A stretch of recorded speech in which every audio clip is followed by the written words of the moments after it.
함께 찬송가 383장 눈을 들어 산을 보니 함께 찬송하겠습니다.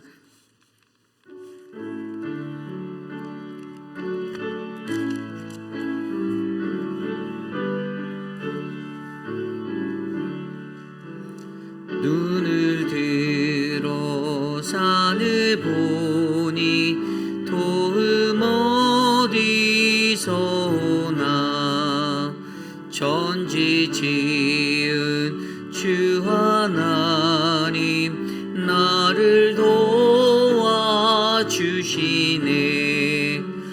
나의 발이 실족지 않게 주가 깨어 지키며 택한 백성 항상 지켜 길이 보호하시네. 도우시는 하나님이 내게 그늘 되시니 낮의 해와 밤의 달이 너를 상치 않겠네. 내게 와를 주지 않고 오늘 보호하시며 너의 줄이 지금부터 영영 인도하시리.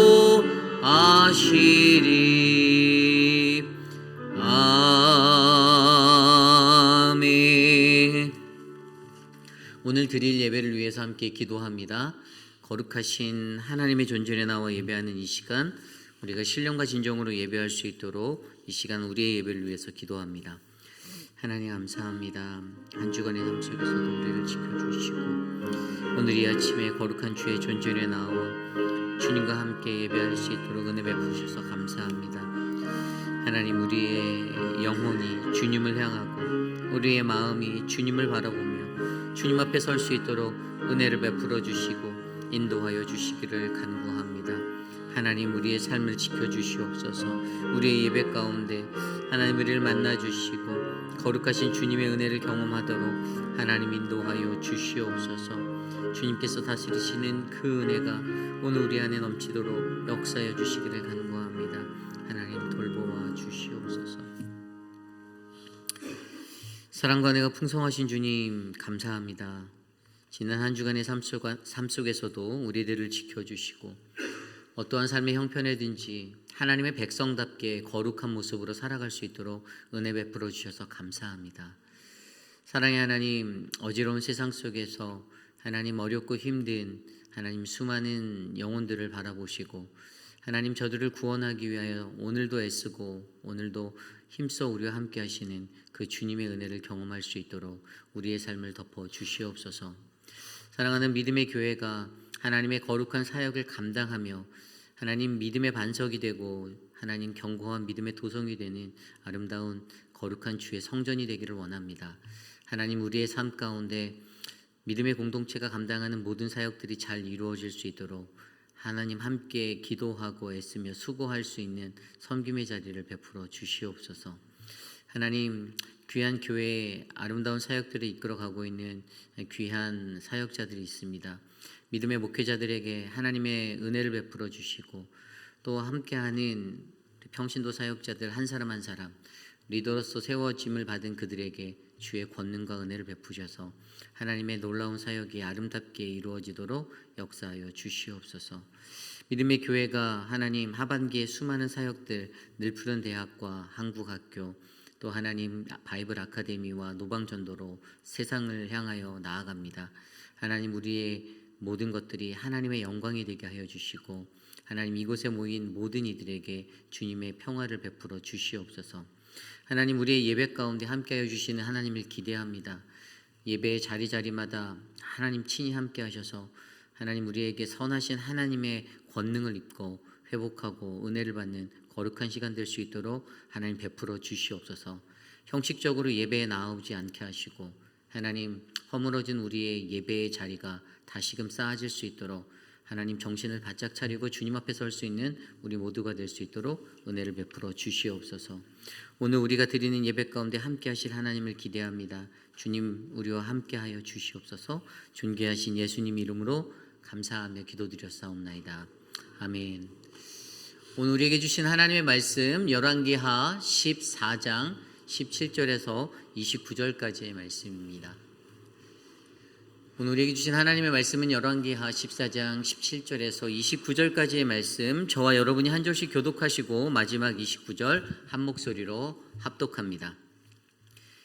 이스라엘의 왕 여호아스의 아들 요아스가 죽은 후에도 유다의 왕 요아스의 아들 아마샤가 15년간을 생존하였더라. 아마샤의 남은 행적은 유다 왕 역대지략에 기록되지 아니하였느냐. 예루살렘에서 무리가 그를 반역한 고로 그가 라기스로 도망하였더니 반역한 무리가 사람을 라기스로 따라 보내 그를 거기서 죽이게 하고 그 시체를 말에 실어다가 예루살렘에서 함께 다윗성에 장사하니라. 유다 온 백성이 아사랴를 그의 아버지 아마샤를 대신하여 왕으로 삼으니 그때의 나이가 그의 나이가 16세라. 아마샤가 그의 조상들과 함께 잔후에 아사랴가 엘랏을 건축하여 유다에 복귀시켰더라. 유다의 왕 요아스의 아들 아마샤 제15년에 이스라엘의 왕 요아스의 아들 여로보암이 사마리아에서 왕이 되어 41년간 다스렸으며 여호와 보시기에 악을 행하며 이스라엘에게 범죄하게 한 느밧의 아들 여로보암의 모든 죄에서 떠나지 아니하였더라. 이스라엘의 하나님 여호와께서 그의 종 가드 헤벨 아미떼의 아들 선지자 요나를 통하여 말씀하신 말씀과 같이 여로보암이 이스라엘 영토를 회복하되 하맛 어귀에서부터 아라바 바다까지 하였으니 이는 여호와께서 이스라엘의 고난이 심하여 매인 자도 없고 노인 자도 없고 이스라엘을 도울 자도 없음을 보셨고 여호와께서 또 이스라엘의 이름을 천하에서 없이 하겠다고도 아니하셨으므로 요아스의 아들 여로보암의 손으로 구원하심이었더라. 여로보암의 남은 사적과 모든 행한 일과 쌓은 업적과 다메섹을 회복한 일과 이전에 유다에 속하였던 하맛을 이스라엘에 돌린 일은 이스라엘 왕 역대지략에 기록되지 아니하였느냐. 여로보암이 그의 조상 이스라엘 왕들과 함께 자고 그의 아들 스가랴가 대신하여 왕이 되니라. 아멘. 거룩하신 하나님의 말씀입니다. 하나님의 말씀대로 살기 시리즈 6번째 시간, 하나님의 은혜를 이해하라라는 말씀의 제목으로 함께 거룩하신 주님의 말씀 나누겠습니다. 하나님의 은혜를 이해하라. 세상에 사는 많은 사람들은 하나님의 은혜를 구하며 살아갑니다. 내 인생이 은혜라고도 표현하기도 하고요.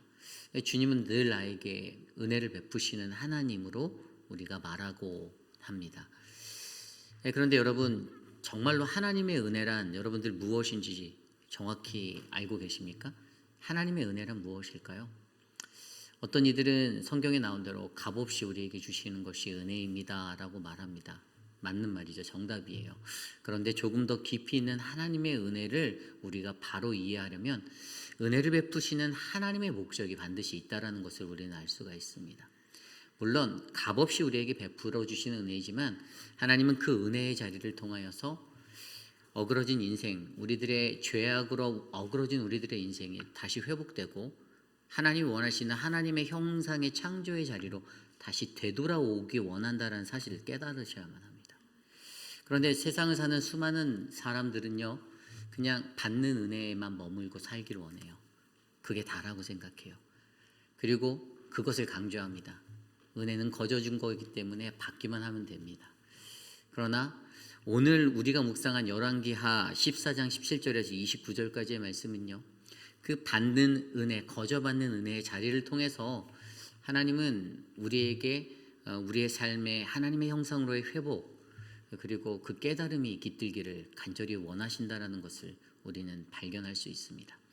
오늘 이 시간 저와 여러분 우리들에게 주시는 그 거룩하신 하나님의 말씀 안에서 하나님의 은혜가 무엇인지 오늘 말씀을 통해서 깊이 있게 묵상하고 그 은혜에 맞게 반응하며 살아가는 저와 여러분 되시기를 간절히 축원합니다. 오늘 첫 번째로 하나님 말씀대로 살기 시리즈 6번째, 하나님의 은혜를 이해하라. 오늘 첫 번째는요, 바로 하나님의 은혜를 이해하기 위해서 우리는 하나님의 기이한 도우심을 바라보아야 한다라는 것입니다. 하나님의 기이한 도우심을 바라보아라. 이걸 좀 더 쉬운 말로 표현하면 실패하거나 악한 이에게도 베푸시는 하나님의 은혜가 있다라는 것입니다. 오늘 말씀에 우리가 묵상해 보면요, 남유다의 왕 아마샤의 마지막 행적에 관한 기록이 17절부터 나와 있고요. 그리고 23절부터는 이스라엘의 왕 여로보암 2세의 그 통치에 대한 이야기가 나와 있습니다. 여러분, 오늘 말씀의 17절은 이렇게 시작합니다. 유다 왕 아마샤의 마지막 행정을 기록하며 이스라엘의 왕 여호아스의 아들 요아스가 죽은 후에도 유다의 왕 요아스의 아들 아마샤가 15년간을 생존하였더라. 아멘. 우선 첫 번째로 이 아마샤가 받게 된 은혜에 대해서 한번 생각해 볼게요. 여러분, 아마샤는 어떤 왕입니까? 우리가 어제 서지현 목사님의 말씀을 통해서 우리가 이해했던 이 남유다의 9번째 왕이었던 아마샤는 어떤 왕이었죠? 어제 말씀 3절에 보면요, 아마샤가 여호와 보시기에 정직히 행하였으나 그의 조상 다윗과는 같지 아니하였으며 그의 아버지 요아스가 행한 대로 다 행하였어도 라고 기록하고 있습니다. 처음에는 하나님 보시기에 정직히 행했다고 해요. 초심은 있었어요. 그런데 끝이 좋지 않았습니다. 마무리가 좋지 않았어요. 그것을 어제 말씀에서는요, 서재 목사님이 이제 교만에 빗대어서 이 말씀을 교만하였다. 사람이 교만하여졌어요. 저도 어제 서 목사님 말씀을 들으면서 제가 여기다가 이 아마샤에 관해 제가 이렇게 적어놨어요. 아마샤는 옛 영광 그리고 현재의 단번의 승리에 취해 착각에 빠진 사람이었다. 그래서 교만하여졌다라고 제가 적어놨습니다. 이 어제 말씀 속에서 우리가 아마샤가 어땠습니까? 승승장구했잖아요. 에돔이라는 족속과 싸워서 에서의 후예였던 그들을 싸워서 이겼어요. 이 소금 골짜기 전투에서 승리하였습니다. 그 한 번의 승리가 영원할 줄 착각했어요. 이것이 그의 문제점이었어요. 하나님 앞에 정직하게 살고 하나님 앞에 바르게 살아가다가 이 영광에 취하니까요, 어떻게 됐죠? 선을 넘게 됐어요. 무슨 선을 넘게 됐습니까? 물론 남유다는 정통성 있는 나라고 그들이 뼈대 있는 집안이면 사실입니다. 그런데 그 당시 남유다는 북이스라엘보다 약했어요. 북이스라엘보다 군사력도 강하지 못하였고 힘도 강하지 못하였습니다. 그래서 북이스라엘 요아스에게 대들었잖아요. 요아스에게 사자를 보내서 정략 결혼을 요청했어요. 이 북이스라엘이 더 강하다라고 느끼는 그 왕의 입장에서는 어찌 이것 봐라 이런 생각이 들었다는 거예요. 네 딸을 내 아들에게 줘라, 네 딸 내놔 이렇게 했던 그 장면들, 이 교만하여져서 그렇게 됐더니 결국에 북이스라엘과 전쟁을 하게 됐죠. 그리고 그 전쟁의 자리에서 어떻게 되었습니까? 패하게 되었습니다. 거기서 그냥 패한 게 아니에요. 이 아마샤라는 왕이요, 포로로 잡혀갑니다. 포로로 끌려가요. 이 포로 생활을 하다가 이제 그 북이스라엘의 왕 요아스가 죽고 나서 이제 그의 아들이 왕이 되었을 때 이제 이가 해방이 되게 됐는데, 아마 그때 그 구절을 생각하며 오늘 17절을 읽으면 무엇이 주어지게 됐냐면 요아스보다 15년을 더 살게 해주셨다라는 거예요. 그죠? 저는 이게 하나님의 은혜라고 생각해요. 함부로 교만하여져서 자신의 교만함으로 선을 넘어서 대적했다가 포로로 전락한 꼴이 되었었는데 하나님이 포로로 잡아간 자보다 더 15년을 더 살게 하셨어요. 여러분, 이것이 무엇이죠? 저는 이게 하나님의 은혜예요. 하나님이 그에게 은혜를 주신 거예요. 교만으로 실패하였던 인생에게 15년의 시간을 연장하여 주고 그의 생명을 연장하여 주면서 하나님의 은혜를 베풀어 주셨다라는 거예요. 실패한 자에게도 하나님이 그 은혜를 베푸셨다. 이것이 바로 남유다의 9번째 왕이었던 아마샤. 25살 때 청년의 나이에 왕이 되어서 29년 동안 나라를 통치하였던 이 한 사람의 인생에 관한 하나님의 은혜의 자리예요. 그리고 오늘 두 번째로 살펴볼 수 있는 사람이 바로 오늘 이 북이스라엘에 나와 있는 여로보암 2세라는 왕입니다. 여러분, 이 여로보암 2세라는 왕도요, 이 사람이 13번째 북이스라엘의 왕이었습니다. 우리가 계속 연장선에서 듣고 있는 예후 왕조의 이제 마지막 그 직전의 왕이었어요. 예후 왕조가 끝나기 마지막 직전의 왕. 근데 이 여로보암 2세, 이 사람이 몇 년을 다스렸냐면 오늘 말씀에 23절에 보면 유다의 왕 요아스의 아들 아마샤의 제 15년에 이스라엘의 왕 요아스의 아들 여로보암이 사마리아에서 왕이 되어 41년을 다스렸다. 아멘. 41년이라는 왕의 통치 기간은요, 북이스라엘의 19명의 왕 중에 가장 길었던, 장수했던 왕이었어요. 단편적으로 무엇을 알게 해주냐면 하나님이 그에게 은혜를 주셨어요. 하나님이 그에게 은혜를 주셨어요. 그런데 역사는 그를 어떠한 왕으로 평가했습니까? 24절입니다. 여호와 보시기에 악을 행하여 이스라엘에게 범죄하게 한 느밧의 아들 여로보암의 모든 죄에서 떠나지 아니하였더라. 아멘. 여호와 보시기에 악을 행한 사람이라고 했어요. 여호와 보시기에, 하나님 보시기에 악을 행하였다. 악한 왕이라는 거예요. 거기에는 아까 우리가 살펴봤던 남유다의 아마샤 왕처럼 정직하게 행하였거나 변질되었거나 교만한 거 없이 그냥 처음부터 악하게 살았다는 왕으로 역사는 이 사람을 평가하고 있어요. 이렇게 악한 왕인데, 이러한 악한 왕 가운데, 그런데 그러한 악한 왕에게 하나님께서는 은혜를 베풀어 주신다라는 것입니다. 은혜를 베풀어 주신다. 악한 왕을 통하여서도 하나님께서 무언가 하고 싶어 하시는 것이 있었다라는 거죠.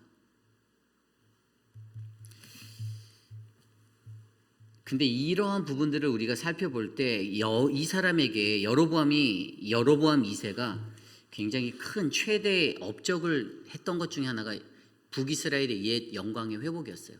그게 뭐냐면 땅의 영광을 찾아오는 거였어요. 땅을 회복하는 것이었어요. 잃어버렸던 땅들을 다시 자신의 영토를 확장해서 자신들이 예전에 다윗 왕조가 가졌던 그러한 어떤 그러한 기쁨의 자리를 누리고 싶었다라는 것이죠.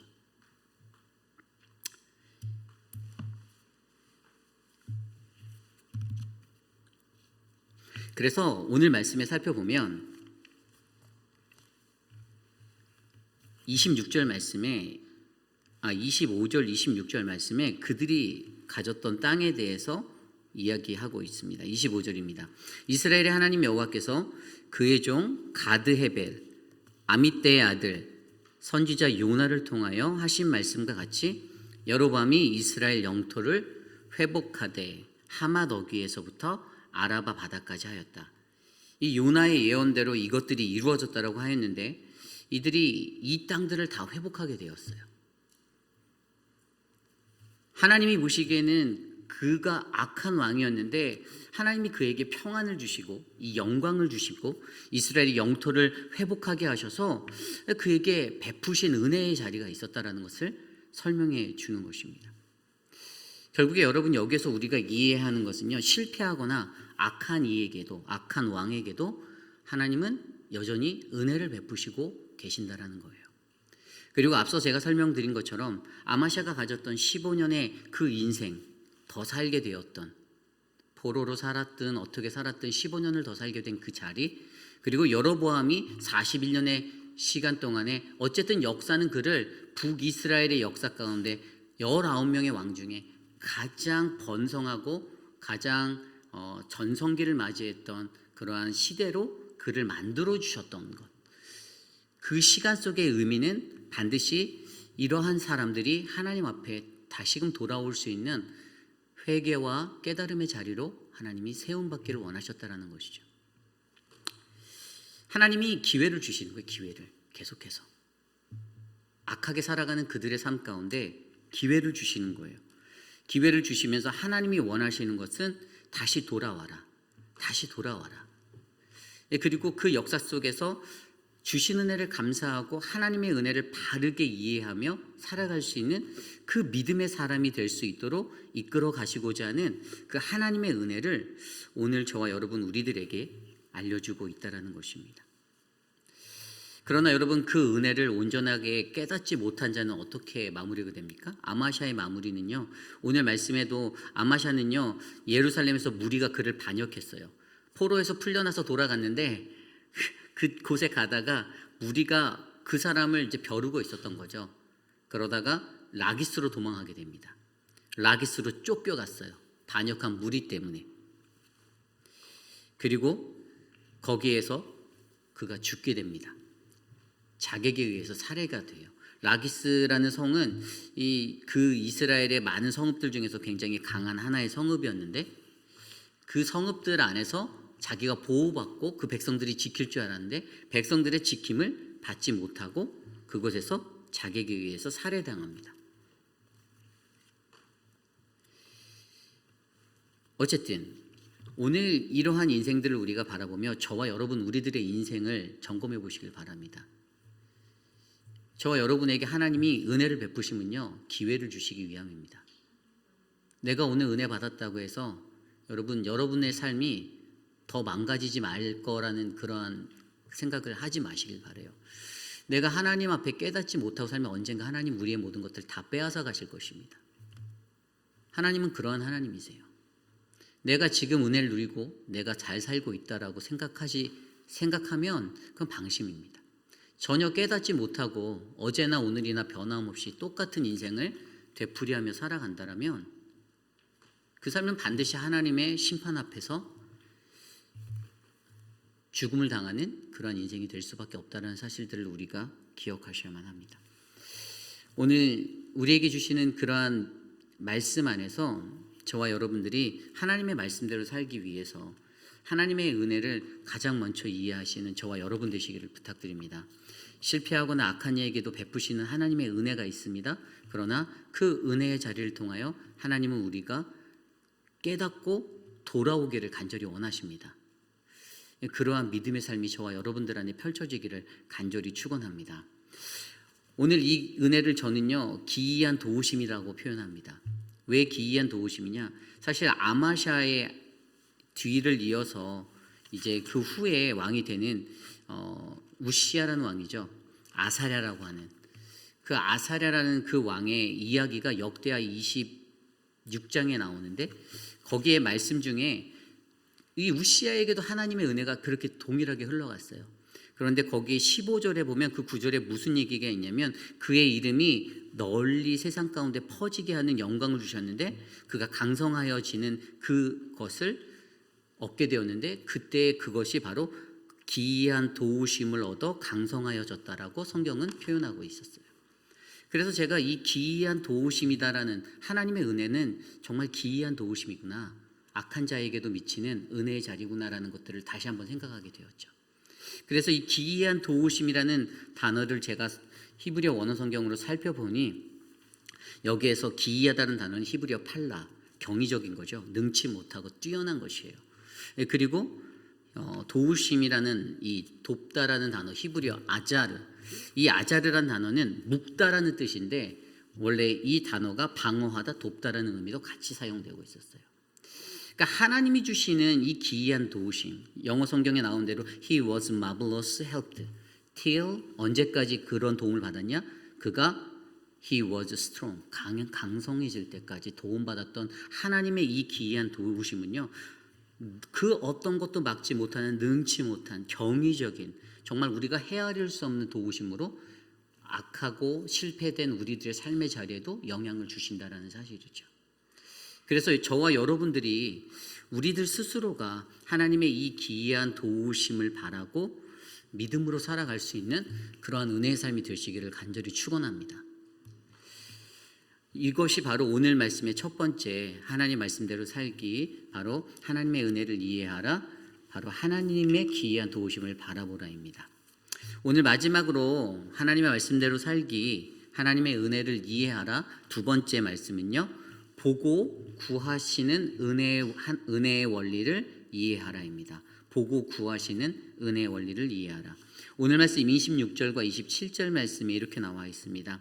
이는 여호와께서 이스라엘의 고난이 심하여 매인 자도 없고 노인 자도 없고 이스라엘을 도울 자도 없음을 보셨고 여호와께서 또 이스라엘의 이름을 천하에서 없이 하겠다고도 아니하셨으므로 요아스의 아들 여로보암의 손으로 구원하심이었더라. 아멘. 26절 27절 말씀, 여기서 중요한 것은요, 여기 좀 더 이 말씀을 풀어서 말하면 이런 거예요. 여호와께서 모든 이스라엘 사람들이 고통당하는 것과 그들을 도와줄 자가 없는 것을 보시고 이스라엘을 지상에서 완전히 없애버리려는 것에 그의 목적이 아니었으므로 여로보암 2세를 통해 구원해 주셨다라는 것입니다. 두 가지 동사에 주목할 수 있는데, 하나는 보시고, 보다라는 단어고요. 두 번째는 구원해 주었다, 구해 주다라는 단어입니다. 이 보다라는 단어 히브리어 라아는요, 어떤 목적을 가지고 바라보는 것이에요. 하나님은 우리들을 늘 어떠한 목적을 가지고 바라보고 계십니다. 하나님이 그냥 바라보시는 게 아니라 하나님은요, 우리들을 바라보실 때 히브리어 라, 목적을 가지고 바라보고 계시는 분이세요. 그리고 그가 그렇게 바라보시고 그들의 모든 상황들, 그들의 환난과 고난과 고통의 자리를 굽어 살피시고 그 뒤에 그가 우리를 어떻게 구원해 주신다는 거예요. 건져 주신다는 거예요. 히브리어 야사라는 이 해방하다, 돕다, 구제하다라는, 여러분 하나님의 그 은혜의 원리는요, 하나님이 직접 우리를 바라보시고 목적을 가지고 바라보시고 우리를 직접 건져 주시는 그 구원의 은혜의 자림을 깨달으셔야만 합니다. 성경에 보면 하나님께서 우리를 바라보시고 구하는 것 외에도 또 우리를 듣고 구원해 주시는 그 구원의 원리도 있어요.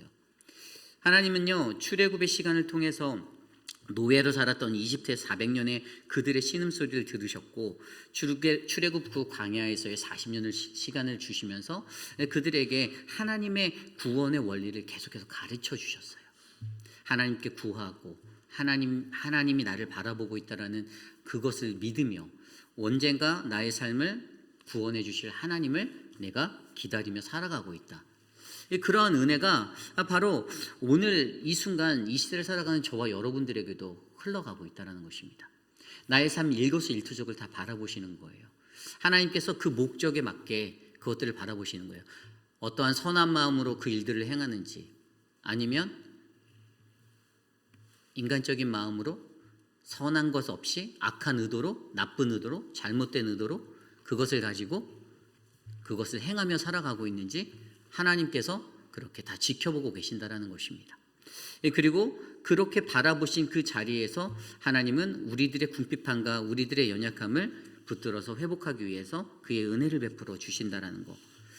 결국에 저와 여러분 우리에게 요구되어지는 것은요, 이스라엘 백성들의 삶을 통해 우리가 보았듯이 하나님의 은혜를 수없이 경험한 이스라엘이 어떻게 됐죠? 깨닫지 못했다라는 거예요. 결국에는 깨닫지 못했어요.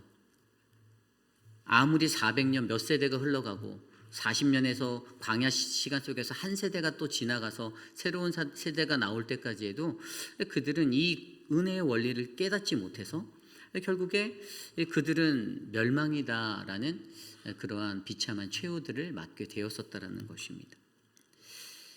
요한복음 1장 5절 말씀에 보면 빛이 어둠에 비치되 어둠이 깨닫지 못하더라. 어둠에 있는 자는 절대 깨달을 수 없습니다. 불가능해요. 평생을 살아도 그 모습 그대로 살아갈 수밖에 없습니다. 왠지 아세요? 어둠에 있기 때문이에요. 빛이 아무리 비춰도요, 그 어둠이 내가 스스로 그냥 그늘진 인생을 사는데 내가 빛을 바라볼 수 없고 빛을 이해하지도 못하는데 어떻게 그 인생이 바뀔 수가 있겠습니까? 똑같은 인생이 앞으로도 계속되고 계속 살아갈 수밖에 없는 인생으로 이어질 수밖에 없는 거죠. 결국에 그러한 자들을 향해서 시편 저자는 시편 49편 20절의 말씀에 존귀하나 깨닫지 못하는 사람은 멸망하는 짐승 같다라고 말하였습니다. 결국에 짐승같이 멸망하게 될 거라는 것이에요. 하나님의 심판의 메시지죠. 예수님도 자신과 함께한 제자들 그리고 유대인들을 바라보며 한탄해하셨습니다.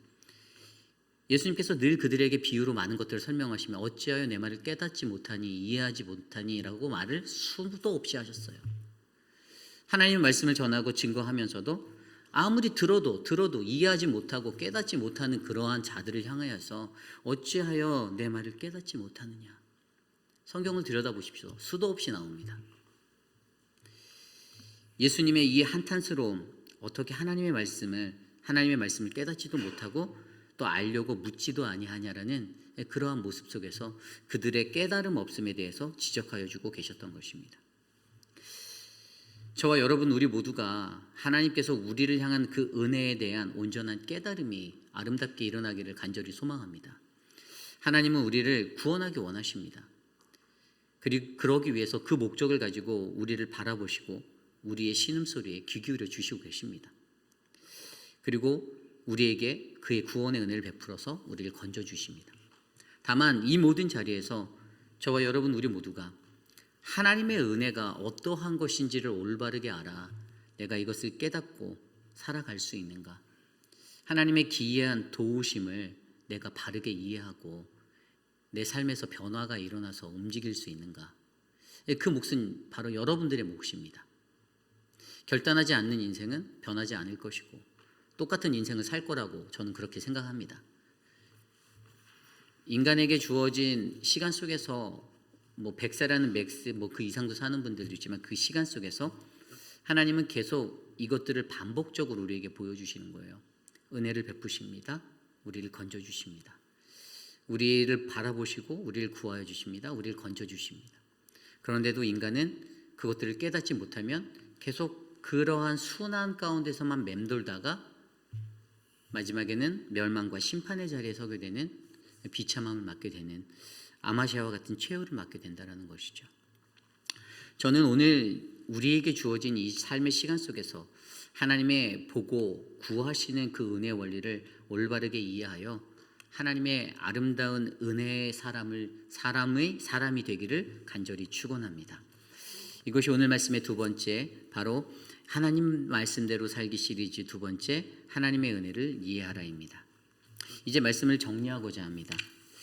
오늘 주신 말씀 속에서 하나님 말씀대로 살아가기 위해서 우리는 어떻게 해야 하는가를 점검해 보았습니다. 주심슬에 여러분들 한번 여러분들의 삶을 들여다보시고 묵상해 보십시오. 여러분들은 하나님의 말씀대로 살고 계십니까? 그렇게 살고 계신가요?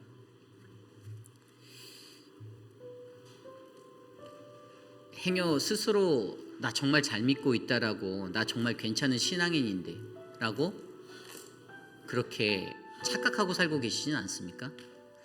내가 하나님과의 관계가 정말 좋거든 이라고 생각하고 살고 계시진 않은가요? 인간이 가지고 있는 연약함이 있다라면 우리는 깨닫지 못하는 존재라는 것을 저는 날마다 느낍니다. 왜 깨닫지 못하지? 왜 알지 못하지? 하나님의 말씀이 그렇게 선포되어지고 울려 퍼지는데도 아무리 들리워도 50년, 60년, 70년의 인생을 들었는데도 깨달음이 안 오는 거예요. 반복적으로 일어나는 수많은 상황들 속에서 우리들이 예배 시간에는 예배를 어떻게 드려야 한다는 걸 알면서도 또 그렇게 범죄하고서, 이게 우리의 인간의 연약함이잖아요. 왜 말로는 하나님의 은혜를 안다라고 하면서 그 은혜 얻은 사람답게 못 사는 것인지.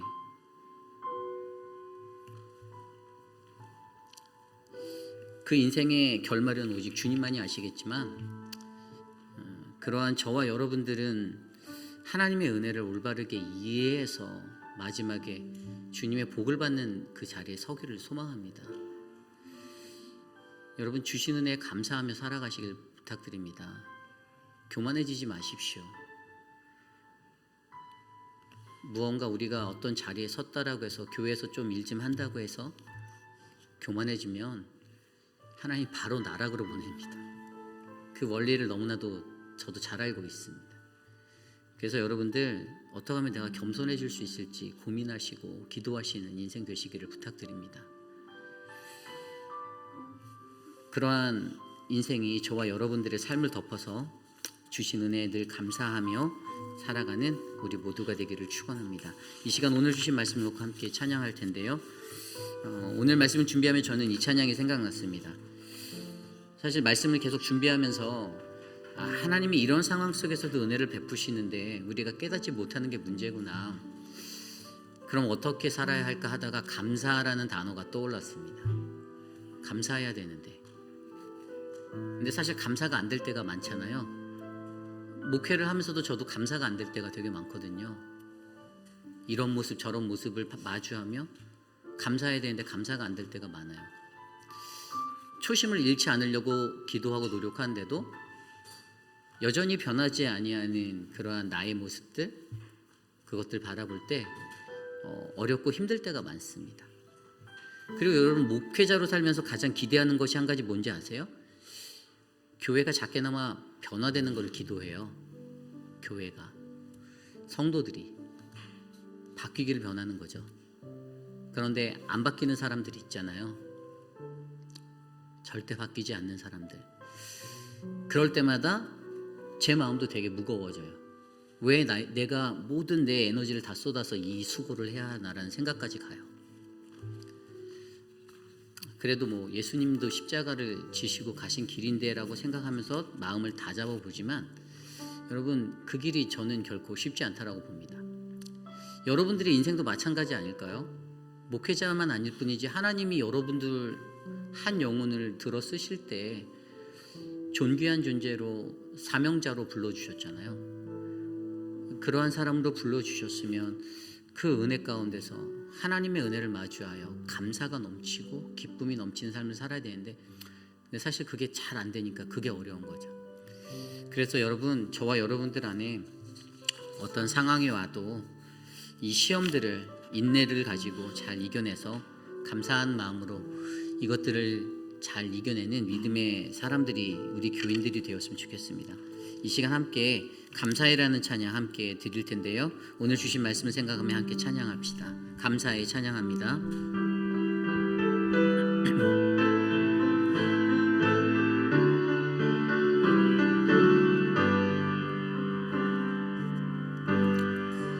감사해 시험이 닥쳐올 때에 주께서 인도하시니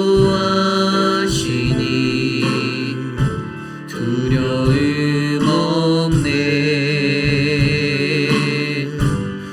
또 감사해 고통이 찾아올 때에 새로운 용기 주시니 승리하리라. 나의 모든 생활 속에서 주님이 함께 하시니 주님의 성령 나를 인도하시니. 시험이 나를 찾아올 때 시험이 나를 찾아올 때 주님이 지켜주시니 주님의 성령 나를 인도하시니. 감사해 시험이 닥쳐올 때 감사해 시험이 닥쳐올 때에 주께서 인도하시니 두려움 없네. 또 감사해 절망 속에서 새 힘을 새로운 용기 주시니 승리하리라. 나의 모든 생활 속에서 주님이 함께 하시니 주님의 성령 나를 인도하시니.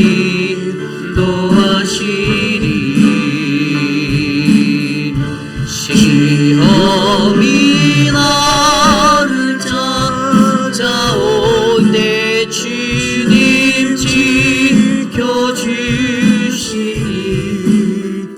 주님의 성령 나를 인도하시리.